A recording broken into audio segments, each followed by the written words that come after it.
Ito mga boss, pag-usapan po natin ang anak ni pambansang kamao Manny Pacman Pacquiao na si Eman Bacosa Pacquiao at John Riel Casimero. Alright mga bossing, matapos ang unang face-off o unang pagkikita ni Eman Pacquiao at Jillian Ward, makikita natin dyan na talaga naman kinilig ang bawat isa sa kanila, ganun rin ang mga fans nila.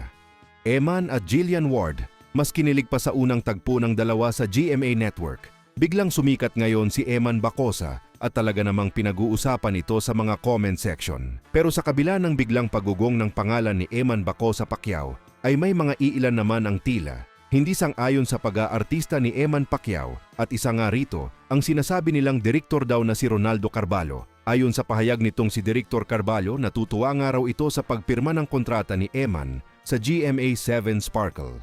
So basahin po natin ang kumpletong sinabi ng isang direktor daw. I am happy na pinapirma ka ng GMA7 Sparkle. Pero good luck Eman ha. Ewan ko kung mapapasikat ka ng GMA7 bilang artista. Papirma lang ng papirma ang GMA7 Sparkle. Hindi naman nila napapasikat talaga. Ang daming deserving sumikat na struggling actor sa Sparkle. Hindi naman nila napapasikat.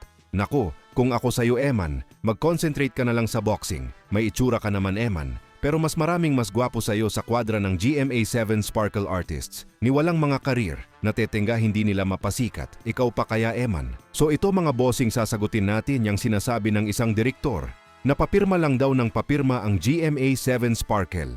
Hindi naman daw nila napapasikat. Unang-una mga boss, magkakaiba kasi ang sitwasyon yung mga nauna na nasa Sparkle. Pumasok sila sa GMA7 na totally walang pangalan at papasikatin pa lang. Dito naman kay Eman, bago pa man ito, pumirma sa GMA7 Sparkle ay may kunting pangalan na si Eman dahil isa siyang boksingero. Bukod dyan, dala-dala niya ang apelyedong Pacquiao na kilala sa buong mundo. Doon naman sa sinasabi ng direktor ng mas maraming gwapo kay Eman sa kwadra ng GMA7 Sparkle artist daw ni walang mga career. Ang sagot naman po natin dyan mga boss, hindi naman kasi magkapareho ang kapalaran ng bawat isa. Para sa inyong opinion mga boss, hindi ba kaya pasikatin si Eman Bacosa Pacquiao ng GMA7 Sparkle? Pagdating naman sa boxing, wala pa rin tayong kasiguraduhan kung mag-world champion si Eman. Sa ngayon isang 6-rounders pa lang si Eman mga boss, dadaan pa sa 8-rounders at 10-rounders. Bago magiging 12-rounders, medyo matagal rin sa boxing bago ka kumita ng malaki-laki. Marami sa ating mga kababayang boksingero na meron ng 10 taon sa kanilang career, pero hindi pa rin nakakasungkit ng titulo.